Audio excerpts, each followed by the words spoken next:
This story is why you should never mess with the Ouija boards. We moved into my dad's girlfriend's house where one of her daughters lived upstairs. My brother lived upstairs. Her other daughter lived down in the basement, along with me, who lived in a makeshift room in the basement.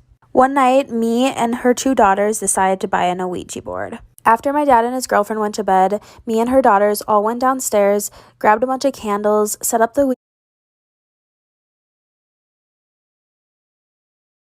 board, and grabbed a bunch of our great-grandparents' stuff. We wanted to see if any of our great-grandparents would talk to us. We were so excited because the Ouija board was working and things were moving it. We asked what the spirit's name was, expecting it to be one of our great-grandparents, but it said its name was Tic. T-I-C. We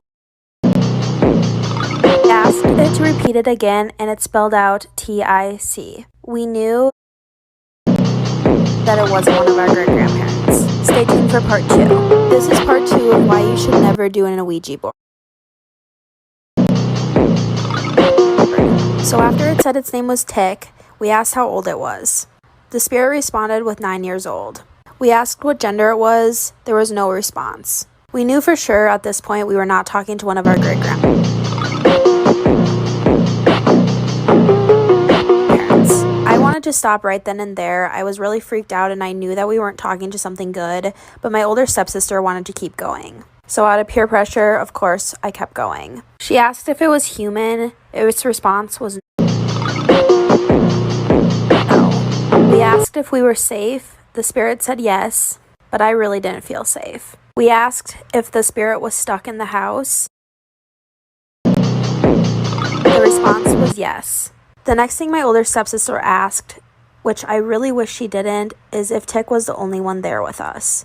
The response was no. 60 seconds is not enough time for this story, and the story is really long, so stay tuned for part 3. This is part 3 to the Ouija board story, and why you should never use an Ouija board. So my older stepsister asked if Tic was the only one there with us. The answer was no. She asked if all the spirits there with us were good spirits.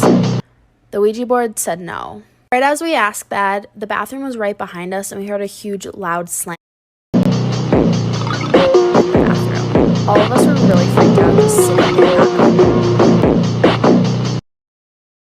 what to do. The candles started flickering. There was so much tension in the room. I have never felt anything like it. That is when my other stepsister screamed at the top of her lungs and told me to move. She saw a black hand approaching from behind me and was gonna grab my face. Because she screamed so loud, my dad woke up and we heard him, so we said goodbye really quickly. I went upstairs really quick to calm my dad down and say everything was fine. But after that night, we awoke something and a lot more things happened. Stay tuned for part 4.